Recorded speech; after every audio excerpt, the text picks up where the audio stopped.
My name is Soromfe Uzomah. I work at Microsoft. I'm the principal program manager for the garage. I've been at Microsoft for about 7 years, done a number of things in that period of time. The Microsoft Garage is Microsoft's incubation and innovation hub within the organization. And I'll explain why you need a garage. I'll spend most of my time today talking through this and then talking through what I refer to as waves, which I think is probably the most important thing when it comes to innovation. The reason that we have the garage at Microsoft is currently, I think our employee strength is maybe about 200,000 people globally. The challenge with running a large organization is that oftentimes we all know BlackBerry, right? We all know the BlackBerry phone. So sometimes I have people in the room from, let's say, university, and I say, oh, everybody, you know BlackBerry, and then I realize that many of them didn't use, I'm talking to the wrong group of people. So I then apologize and start trying to explain and all of that. But, and we all know that the company Research in Motion doesn't exist, at least not in the same way again. We also know the Nokia story, even though that's too close to home, but we also know the Nokia story.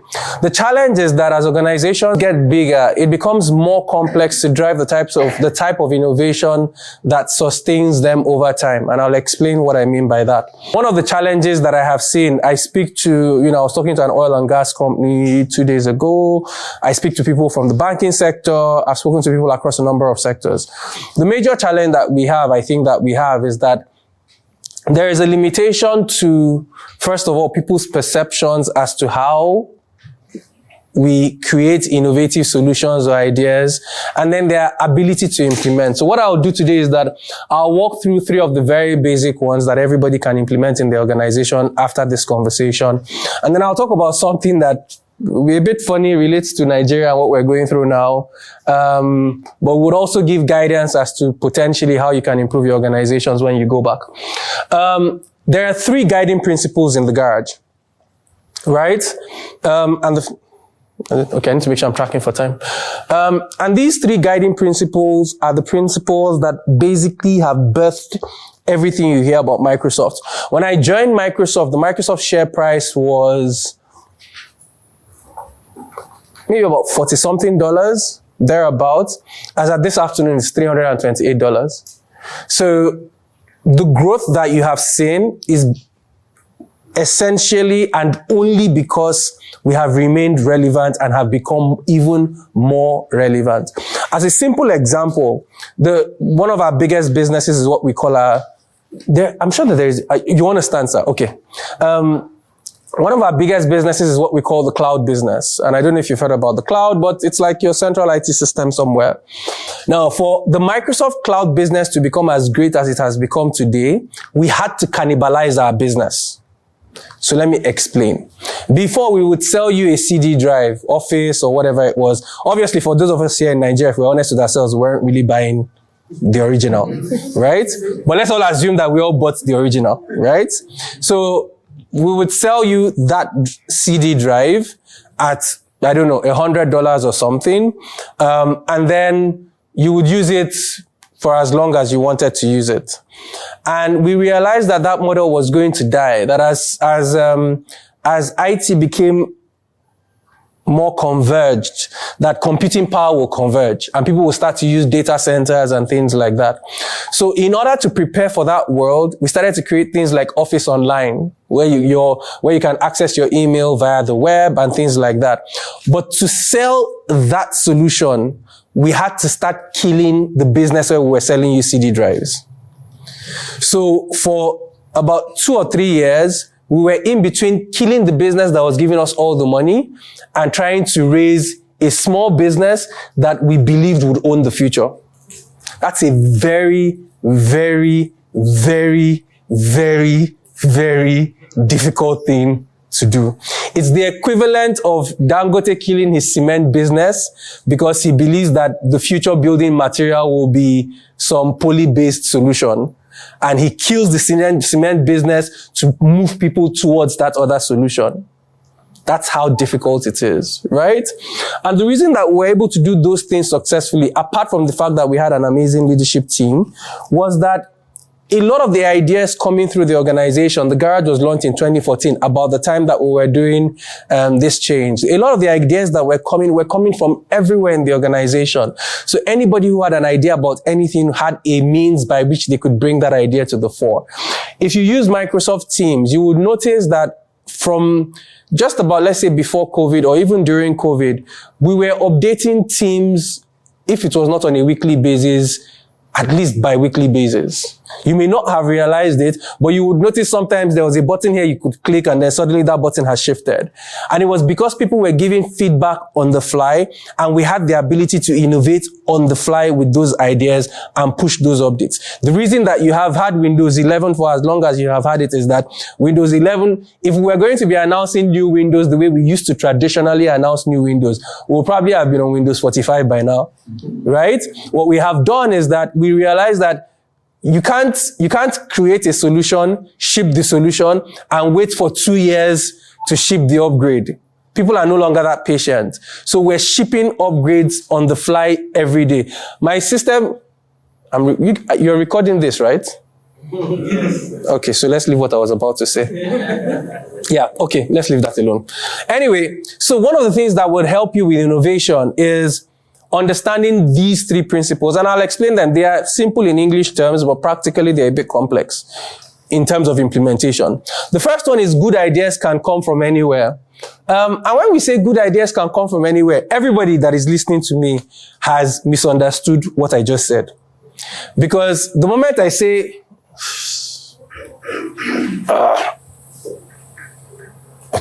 the moment I say good ideas can come from anywhere, what you really hear is good ideas can come from any of my colleagues, which is not what I said, right? So when I say anywhere, typically, particularly in this our market, that anywhere still has boundaries in our minds, right?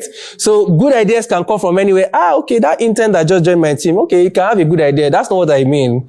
What I mean is that if you sat down with the person who sells groundnuts in front of your office and had a conversation about the challenges you have, they potentially can have a good idea. Is that where your mind went? Okay, so you're one of the special people. But the idea basically is, literally speaking, good ideas can come from anywhere. Okay, I'm trying to avoid a lot of things because I'm being recorded. Okay, but there's a famous politician that said he got an idea from a madman. I don't know if you. So yeah, so literally speaking, good ideas can come from anywhere. So when we do the global hackathon, anybody can hack on anything. Anybody can choose. So let's say you're mostly media businesses, right? So let's say you were looking for how to reinvent your programming. The person to go and talk is not to call a meeting of heads of departments. That's a waste of time, in my opinion. Like, you will get meaningless information from that conversation because all of you in the room think alike. All of you in the room have the same training. All of you are just one person. You can have a meeting of 20 people, but it's literally one person you have in the room, right? Because you're all saying, so you hear things, I'll say it so that when it happens, you will laugh.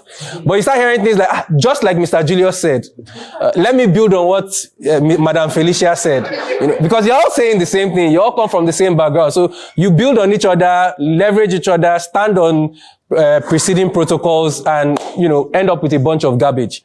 So what you really need to do is that you need to agree that the good idea that will move your organization forward can actually come from anywhere, including the generator technician. And so now you're now at step 2. So, step 1 was that even though I said it, you didn't understand it. Step 2 is now that you sort of get it, right? But practically, so the challenge is practically tomorrow when you are holding that strategy session for the next quarter, and you remember that I said this, and you are considering bringing edits from the driver's pool to come and listen to you talk about your programming structure, You're going to be like, I beg, that guy is Microsoft. You know them, they're an international company. It's not part of, they don't understand the realities of our business, right? But you need to push yourself beyond that and practically give people, you don't have to tell the person coming to our programming strategy meeting, right? But it doesn't cost you anything to sit down with the person and say, okay, this thing, you they watch TV now, and this thing made they watch, what will they do? How you feel? And the guy can just tell you, I know they watch, true madam, I know they watch this thing now they do. Every day, this week she go come, she go wear wig, she go talk. I know they hear her English. And then suddenly you realize, okay, the reason that you're limited in your viewership is that a lot of people can't connect to the anchors that you put on TV because you've asked them to speak. It's like the people who announce airline flights in the airport. It's the same problem. It's the same problem we all have with them. But you see, all of us are aware of this problem. But the airlines have done it for the last 20 years. They don't seem to be aware, right? Because they haven't reached out to we that are suffering the effect of the announcements. So it's the same way that there are things that you are announcing in your businesses that you are not aware that if they mention it in another context, everybody will be like, those people, they're just not serious people, right? And the only way you get that feedback is good ideas can come from anywhere. So we're done with step 1. Step 2. Diverse teams have better outcomes. Who can give me an example of diversity?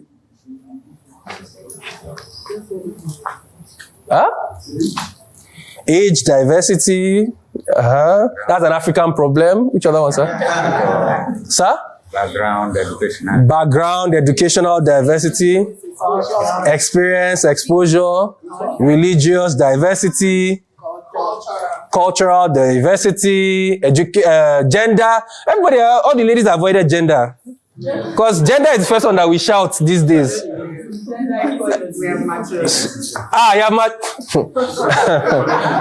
We're being recorded, so I'll say nothing about that comment. Socioeconomic diversity. So I'm going to, all the categories or types of diversity you've mentioned are actually very good examples. But when I give these talks, I like to Africanize my presentation because I know the holes in Africa, the problems we have, I know them very well. So I catch everybody from where it's, because there's one that you will never mention, right? And I call it neurodiversity. And the reason I talk about neurodiversity and I find it very interesting is because our society, particularly here, just like in Asia too, particularly in Africa, has a tendency to eulogize and lean towards the intelligent. Right?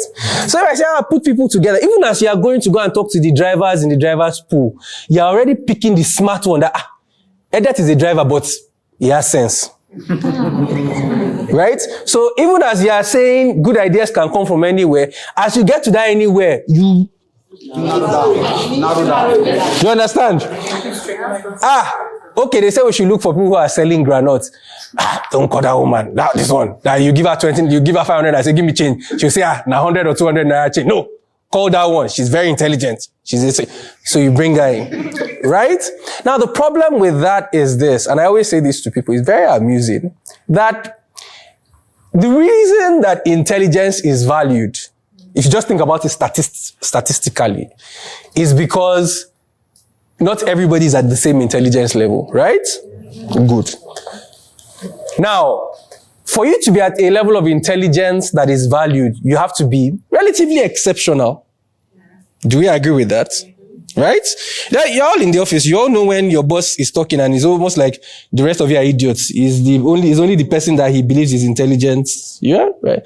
So if we say on average, 1 in 10 people have that level of intelligence on average, right? That's 10% of the population. This is just mathematics. We have not gone to the problem yet. Are we still following? Yes. So only 1 out of 10 people. So the remaining 9, we're all depending on the mighty hand of God, right? But the 1 is the one good. Now, this is the problem. Given these percentages, where is the larger market share? Where? The 9. The 9. So if you gather the 10% to come up with a solution for the 90%, what is the likelihood that they will be accurate? Zero, actually. Very close to zero. It's very difficult for intelligent people to develop solutions for everybody, because the way their brain works, given that they are in the 10%, is not how everybody's brain works. So every time somebody develops a solution, like I have friends who tease me and say, if it's not hard, Soromfe will not be interested. That it has to be intellectually challenging, which helps with your ego and with your pride. But in practical terms of relating with life, that's why a lot of intelligent people are failures. That's the problem, because the practical means of engaging in life, they usually would consider beneath them. Right? So for instance, you have a manager who is not as intelligent as you. So you can see 3 steps ahead of the manager. Now, somebody who is not so intelligent knows that no matter what you think you know, your manager is your manager.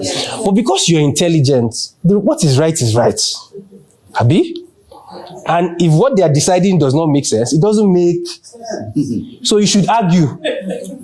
So the problem is that you can find an intelligent person, promotion cycle 1, they pass him, promotion cycle, and they are still calling him intelligent. He's still doing the work. Cycle 2, cycle 3, cycle 4, cycle 5. Then the person now says they don't like me because I'm from Sokoto or I'm from whatever, and they quarrel. The actual challenge that they have is that it's very difficult for people who operate in a certain mind space, right, to see the world as the world is, right? So they're always looking for they're naturally looking for very intelligent ways to do things. Something that should take 5 steps, they can reduce it to 1 step mentally, so they reduce it to 1 step. The problem with that is that people don't engage. So when you say diverse teams have better outcomes, where I'm going is this. When you are creating a team, you need people in that team that you don't consider to be intelligent. Because oftentimes, most of the people that will be watching the news that you are producing, reading the magazine that you are sharing out, engaging with your product or service, based on statistics, are not going to be the very intelligent people. One of the reasons that this recording is a problem. Okay. My mind is free. It's for your sakes. One of the challenges, right? Or one of the things that they say about one of our competitors is that their CEO at the time figured out that if you made a device with just 1 button and took out all the complexity, people would love such a device. If you think you will know which company I'm talking about, right? So they made their own phone with just 1 button. Which, for somebody who you're smart, you want to be able to click on a number of things, press here, press like that. But, just 1 button. Anybody can use it. Anybody can. Big face. And that was it. And he created a new paradigm. Right? So when you think about diverse teams having better outcomes, yes, think along the axes that you have mentioned, but the diversity that comes from having people at this different, not just even different levels of intelligence in terms of IQ, but even different types of intelligence. Some people are more creative with their intelligence. Some people are more logical with their intelligence. You can ask people, okay, we have an event here. Can you lay out this room for the event? You give it to 3 people. The logical person says, how can we contain the most amount of seats? Arrange it in rows like this and let it face this wall. And he's done. Once he does that, he's happy. A creative person comes in and says, okay, light is coming from here. Light is coming from here. We need to do it in such a way that everybody has enough light where they're working from. He starts to take into consideration things that your logically intelligent person would not even have thought about in the first place. Right? So when we say diverse teams have better outcomes, you really need to make sure that as you're not these are leaning towards all those that finish with first class or 2-1 and above, right? That you don't bring that approach to what you are doing, right? You need that diversity. I'll give an example with myself. I had a manager when I joined an organization, and she we were supposed to do something, or she was telling a story, but we were meant to do something even at the time. And there was somebody in the room that I genuinely didn't feel had any reasonable contributions to the conversation. Genuinely, I was like, this guy talks a lot, but, doesn't really come to anything.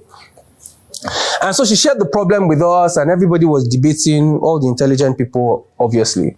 And this guy just, in my opinion, spat out something, right? Just, when somebody just talks. And he finished talking, and we all realized that what he spat out was not that it was fine. That was the answer. That was really what we needed, right?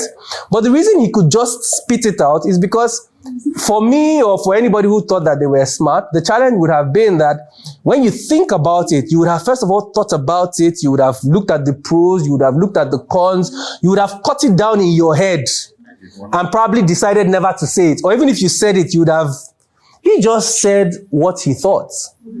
And he was not afraid for us to say what you are saying is stupid or is intelligent. He just said it. So sometimes in the room, you need people who will just say what they think, right? One of the things that you can learn, depending on where you fall on that range, or that spectrum rather, is to learn to say what you think and hold back on the side. So sometimes if I'm doing like an ideathon where I need people to come up with a solution, I say, just say it. I don't need it to make sense. Just say it. So once people get used to talking and because it is when you give it is not, okay, how do I put this? It is not in saying one thing and that one thing becomes the answer that you will find success. It's in saying 300 things and being able to look at the 300 and then coupling a few of them together to get the answer. That's the best way to come up with a solution. So the solution is not somebody sitting down and saying, I've thought about it, this is the answer. No. The solution is a number of people thinking about the same problem and sharing their different ideas around what the solution could be. And then you have a filtration process by which you can now hone those different ideas into something that you can now say, okay, this is the solution we will go with. So when I say diverse teams have better outcomes, in our experience at Microsoft, what we have realized is that when we allow for diverse teams, you're solving a technology problem, you bring somebody from marketing to come in and give feedback on the problem. When you have that working, we tend to come up with definitely better outcomes for the organization. The final one is failure is essential to learning. Right? Again, like I said at the beginning, when I say failure is essential to learning, what everybody has heard is that failure is part of learning, which is not what I said. There's a difference between failure is part of learning and failure is essential to learning. What's the difference? Can anybody help me with the difference? Failure is required for learning. Exactly. So failure is a part of learning. Again, part of our local challenge. Everybody is willing to accept that failure is a part of learning. Because in their mind, they will not be the one that fails in that part of learning. You understand what I mean? So when you say, failure is a part of everybody, if I say, do you believe, everybody will put up their hand. But they don't believe, if you ask 5 people to do something, yes, failure will be a part of that learning, but they don't believe they will not be part of that failure, themselves. You understand? So everybody is comfortable with failure is a part of learning. But that's not what this means. This means failure, this means failure is essential to learning. What that means is, for me particularly, if I give people a task, people that report to me, I'm working with organizations, I'm talking to startups, I mentor startups, I do a number of things. So if I ask you to take on something, and the first feedback session I have with you, you tell me, you know what, this thing you gave me, I just looked at it, and I just did it, and I just got the answer. I know that you have either come up with a suboptimal solution, or you're just talking rubbish. Because in actually solving it, the probability that you come at a problem once, a real problem, obviously, and find the right solution without your first attempt is so close to zero. It's unbelievable, right? So you need to try and fail. And the person I want to talk to is the person who says, we did it like this, it didn't work. Then we tried this, it didn't work. Then we were certain this one will work, and it didn't work. Then finally, we stumbled on approaching it this way out of our frustration, and would you believe it? It started working. Then I want to hear that story. Because that person is not invested in coming across as being excellent or smart or intelligent or great at what they do. They're simply interested in the right solution. The person who you give the task to once and comes back and says, this is what is it, that person is in, which is why you'll find out that when people come to you like that, the moment you start to push back, you start to notice that they become offended. Yeah. So if it is about the solution, you shouldn't be offended. If I tell you to solve a problem and you come to me with a solution and I start to ask you questions, you shouldn't be offended because we're just trying to find a solution.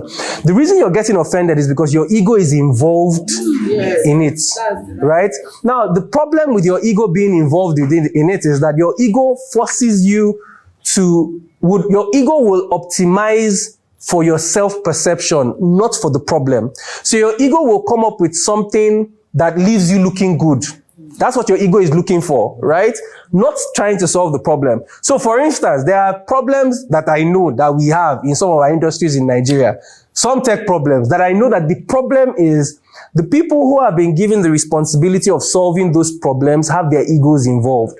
So they can't actually solve the problem because for them to solve the problem, they must accept that they have failed before and they will not accept it. So every solution they come up with continues to be subpar.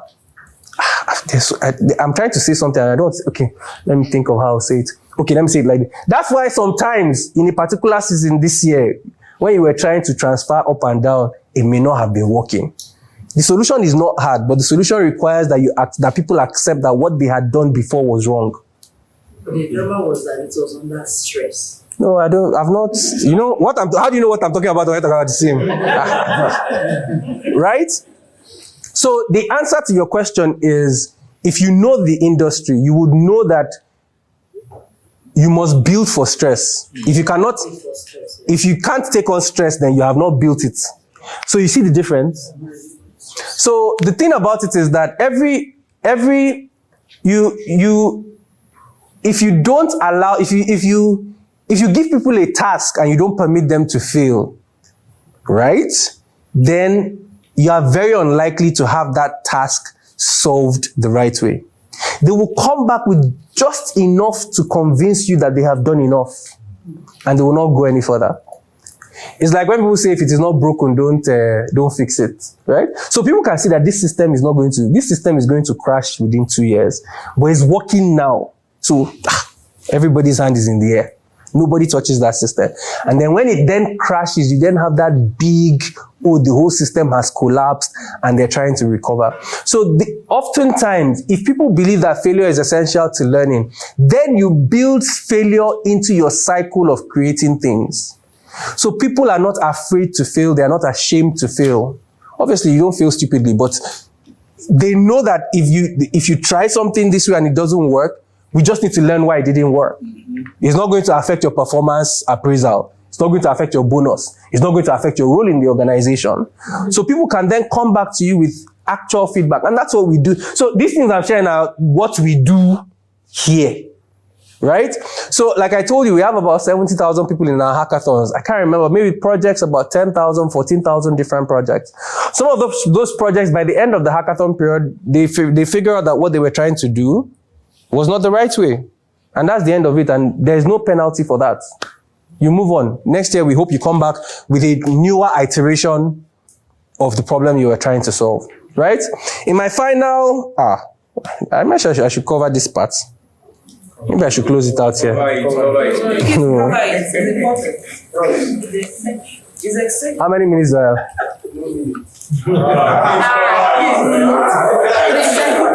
And it's not short too. It's like, I need at least like 10 or 15 minutes. I need at least like 10 or 15 minutes. Start it wherever you stop. If I start and stop, people will not be able to sleep tonight. Okay, so let me start it and let's see how far we go. Okay. So there's a concept, we're talking about innovation, right? So there are many aspects to innovation. I haven't talked about those ones because we don't have enough time and this is okay. But there's a concept called the concept of waves. Sorry, whenever I'm speaking, I tend to be removing the things on my hand. I don't know why. It's a bad habit. So there's a concept called the concept of waves, right? So innovation is, you look at a challenge, you come up with a new way of solving that challenge, think of newer solutions and all of that. However, that door will go off now because it's temporarily out of order. But close it, let's hope it doesn't go off. Okay. Right? So, but beneath innovation, you can always innovate, but beneath innovation is a concept that I call waves. It's part of what we call the Garage Growth Framework in Microsoft. And what does waves mean? Waves are important events, happenings, changes that affect whatever sphere you're working on, either at a global level or a local level, or even at an organizational level, right? So a wave is, the wave on the ocean. You don't summon it, even though some of our local scientists may believe that they can, but you don't summon waves. When you see the wave is when you see the wave. You don't create the wave. But if you think of a surfer, these people that use surfboards on the water, they just wait. They don't create the wave. They wait for the wave. But once the wave comes, they harness the power of the wave. You understand what I mean? So in society, there are waves, right? There are large, major, structurally changing events that occur that we don't create ourselves. But like the surfer, if we know how to wait for, identify, time, prepare for, and harness a wave, we can get a lot of value from the wave. Are we all together? Now, does everybody here understand what a wave is? Okay. Does everybody here prepare for things as you see them coming in general? Very intelligent people now. We do, no? I'm guiding you so I can catch you in the corner. So, you're already there. Just be patient. Don't worry. I will slaughter you when I'm ready to slaughter you. Don't slaughter yourself before me. Now, innovation sits on top of your ability to identify those changes. Remember I talked about how Microsoft pivoted from your subscription model to our cloud, from your box model to our cloud subscription model, right? In hindsight, it's very obvious, right? In hindsight, it's very obvious that what we were doing before couldn't have scaled to today. We needed to pivot. Gladly, we were able to do it, but the problem with life is that hindsight is always 2020. So I'll tell you a story. When was COVID? 2020, right? Yeah. In February 2020, I trade different markets, and I consider myself to be somebody who, I see things ahead, I strategize, I consider myself to be such a person, or I used to consider myself to be such a person. So in February of that year, I was watching CNN, and I saw when they started tracking Wuhan, right? When they started identifying the COVID variant, right? And I saw the news. Now, I trade markets, so I knew enough to know that if that thing spread, global markets would crash. This information I had at the time, I knew already, right? But just like everybody was watching it, I was watching it. If they say, it has gone from Wuhan to Wuhan, this thing is spreading, what will we do, right? It has left China, it has gotten to Europe. Wow, how did it get to Europe? These people, they're not doing it, right? It was when the markets started to crash that I said to myself, were you mad? You saw it, everybody saw it on the news. You saw it on the news. You knew the market was going to crash. You very easily could have taken a position in the market to make money from that crash. And you want to make money. I know a lot of you don't want to, but for people like me, you want to make money. So why didn't you take a position in the market to benefit from it? So this is box one. Let's move it to the side. You would now think that having this insight, I would now become better at it, right? They shut down travel. If you want to travel, you need COVID, the test. No, before the vaccine came, it was the test first of all now. the tests for everybody that wanted to travel, how much were they charging? 50,000 naira, right? So 50,000. Good. So if you, let's assume that on average out of Nigeria, 100,000 people travel every month, which is not, let's even say 10,000. Let's even reduce, let's say 10,000. Let's say 10,000 from all the international airports. That's 50,000 times 10,000. So if you take the 3 zeros from the 50,000 and add it to the 10,000, that's 10 million, right? Then you multiply that by 50, that's 500 million, right? Then you now do the multiplications. And the only requirement for opening a, what was the requirement for opening a testing facility? Do you know? No, it was really regulated. That's what we have not gotten there. I said, what was the requirement? No. So what was the requirement, madam? You know, you said the requirement for opening a lab. Yes. You have to get certified by the government. Okay. So it's a rigorous process. How do you know? Because I cover the health sector. Did you attempt, I'm not asking for the coverage, did you do it? Did you try to do it? Read the registration. Yes. You know, what I followed. Hold on, that's where I'm going. We can, anybody can do analysis. It's not the analysis we're looking for. What I'm asking you to do is, you saw a wave. Now, in hindsight, we know that there was an opportunity in that wave. And I'm asking you that, given the opportunity that was in that wave, which I'm not a health professional, neither are you, right? But my question is, did anybody in the room attempt to capture that opportunity by saying, I have seen it? Even if it was to call your friend who is a pharmacist and say, this COVID thing that I've heard that they're doing lab testing, how are they even setting up labs? So you will not be saying it was rigorous. You will be saying there are 7 steps. You have to go to Mr. Okeke's office in Alausa, get this document, go. It is only people who did that process that can come back and say it was rigorous. If you didn't do that process, then you will realize that the narrative is that it was rigorous, but you don't know. And I'm not saying that it wasn't rigorous. Do you understand what I'm saying? I'm not saying it wasn't rigorous. I'm just saying you don't know. So you're just assuming. So when you see a wave coming, a lot of us make a lot of assumptions. And I will prove it again now. Last week I had this session with another group of people. And I said to them, how many people in this room intend to make any major purchase in Naira? Last week, this was last week. We had the content, and everybody was tackling me. I said, I will catch you. So when we got to that, I said, so how many intend any major purchase? You want to rent a house? You want to buy something? You want to buy food? You want to buy rice? You want to buy onion? How many of you have stocked up your homes? Nobody's hand went up. I said, excellent. I said, given your perspective on Nigeria, if you are among those who are praying for a miracle of sorts or non-miracle of sorts, good for you. If you are not, no problem. But given your perspective of the direction we are headed in, what's happening next week? This was on Thursday. So I said, what's happening within 3 days? Say, handover. I said, wow, handover. What does handover really mean? I said, in the context of waves. Say, handover, a new president is coming. I said, I don't understand. I said, what is the major thing? Then somebody said, subsidy is going. I said, are you sure? Say, it looks like they've said. I said, they've said it.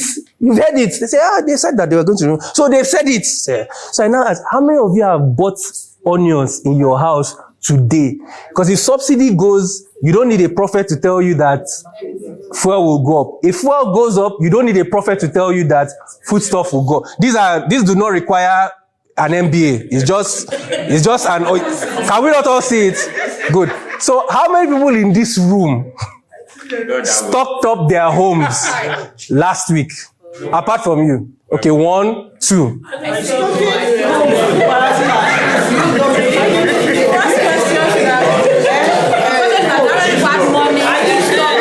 Okay, everybody pause. You see, I've said something. When Madam was speaking, I corrected something and you're making the same mistake. You have said, how many people had cash to do it, right? And I've said, in hindsight, anybody can do analysis. We have known since campaigns that subsidy was going. The government even announced that it is ending. The previous government announced that they had signed that it will end in June. Is it really that you did not have money? Or was it really that you just... Now,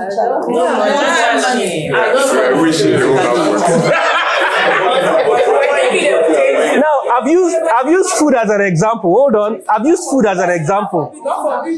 You are saying good. Now, I've used food as an example, but think about all the other things that will be impacted. Let me shock you. I will shock you for the future, but let me shock you for the past first of all. So last week, I spent more money in the last 1 month. I probably spent more money than I have spent in the last 1 year. Because I anticipated it. And the only reason I did it was the pain of COVID that I missed. I said that you have to ask yourself. Now, it doesn't mean you will always be right. So when you're talking about innovation, you're trying to teach yourself to identify a wave and take an action. Even if the action is wrong, the ability to see something, make a plan, think about it, come up with a solution and implement that solution. That's the skill that you're looking for.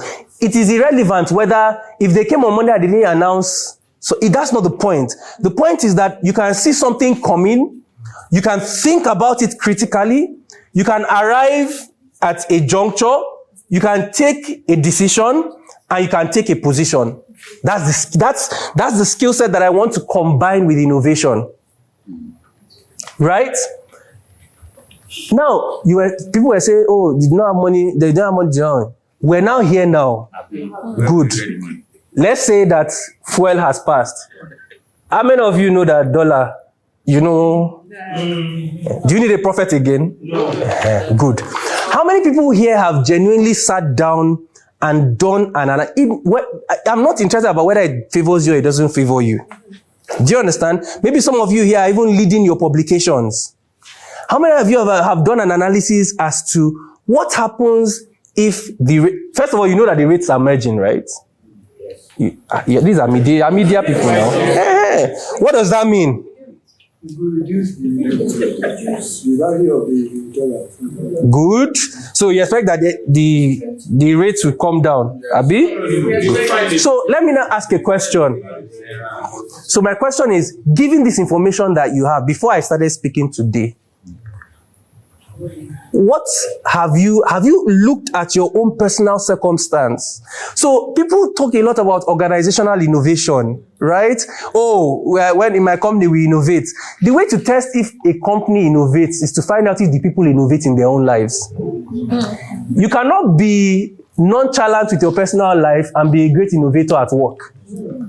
Because the skill set that it takes you to say, fuel subsidy is coming, we need to be, it is that your preparation that takes you into management meeting on Monday, the 22nd of May. And you're saying to management that, Oga, we want to print 10,000 copies of this. If we don't print those 10,000 copies before Friday, by Monday, there's a likelihood that they will increase, they will remove subsidies, fuel will go up, that will increase prices, printers will increase their prices, our cost will go up by 50%. Now, suddenly you are the most intelligent person in the room. But it's not intelligence. It's just what you're doing in your personal life that you're now applying to the person's business or to the business that you work in or run. Right? So if you're unable to learn, because human beings are by nature selfish. So what you can't do for yourself, do not deceive yourself that you're doing it for anybody else. Right? So if you don't have proof in your own personal life that you're innovatively approaching the waves that are coming your way as a person, why do you want to think that suddenly when you get into a business, you will know how to do it? The constraints that Madam mentioned with finances is a constraint that exists even in organizations. Do you understand what I mean? The same way that you're like, I may not have had enough money to prepare for fuel subsidy is the same way that most companies would make the same argument. Because there's no company that has money lying around. The secret is in the wisdom and the ability to make the very painful decisions pre-wave that allow you to now harness the power of that wave. So there are two things. What's the time? Okay, I'll round up with this one. There are two things, right? There are two things. And I can't go into all the details. There is robustness, and then there's anti-fragility. And I'll explain the difference. Something that is robust will withstand the storm, right? Something that is anti-fragile will benefit from the storm.